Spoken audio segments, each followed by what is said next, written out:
आचार्य चतुरसेन शास्त्री जी के उपन्यास गोली से अध्याय शेष जीवन। मेरा वकील बहुत सज्जन पुरुष था।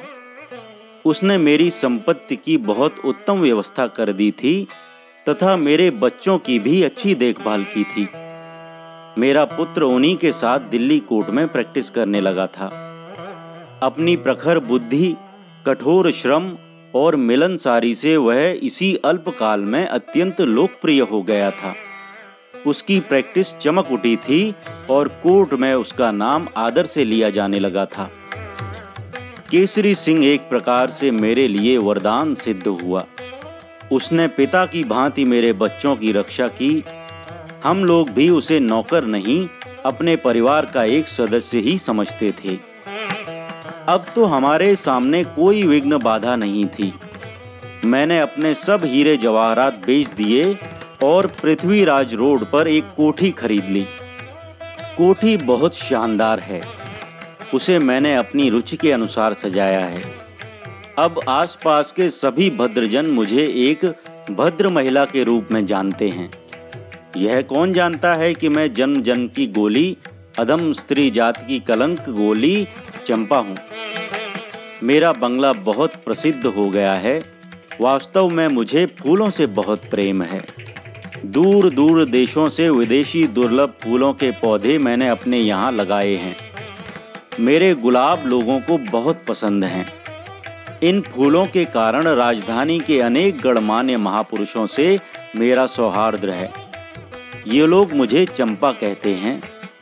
पुण्य श्लोक सरदार पटेल की पूरे कद की संगमरमर की मूर्ति मैंने अपने बंगले के प्रांगण में स्थापित की है। प्रतिदिन ताजे फूलों से मैं उनका श्रृंगार करती हूँ।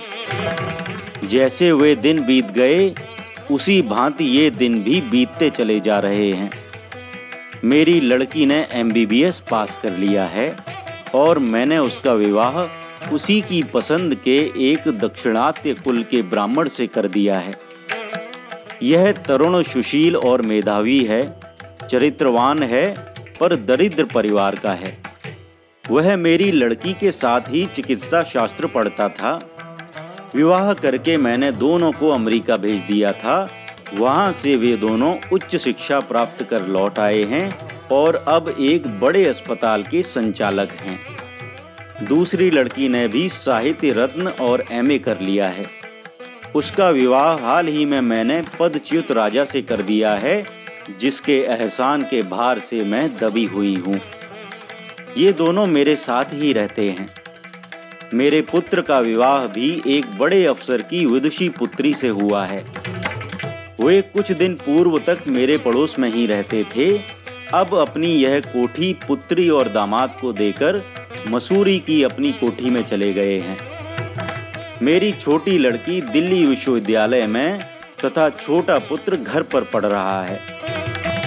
अब मेरी यह अकथ कहानी समाप्त हो गई थी। हमारे सुख के दिन बीत रहे थे। पुरानी स्मृतियां कभी कभी अवश्य चोट कर जाती थीं, पर मैं एक निर्लिप्त वीतराग पुरुष की भांति संतोष से अपने जीवन का शेष भाग व्यतीत कर रही थी। मेरी पुत्री के पुत्र हुआ था और पुत्र के पुत्री। इससे मेरे सुख में और भी वृद्धि हो गई थी। मैं चाहती थी कि अब मैं अपनी कलम रख दूं कि अकस्मात एक अद्भुत घटना घट गई। अब मैं आपको बिना उसे सुनाए तो लेखनी रखूंगी नहीं। आचार्य चतुरसेन शास्त्री जी के उपन्यास गोली से अध्याय शेष जीवन। वाचनकर्ता अमित पांडे।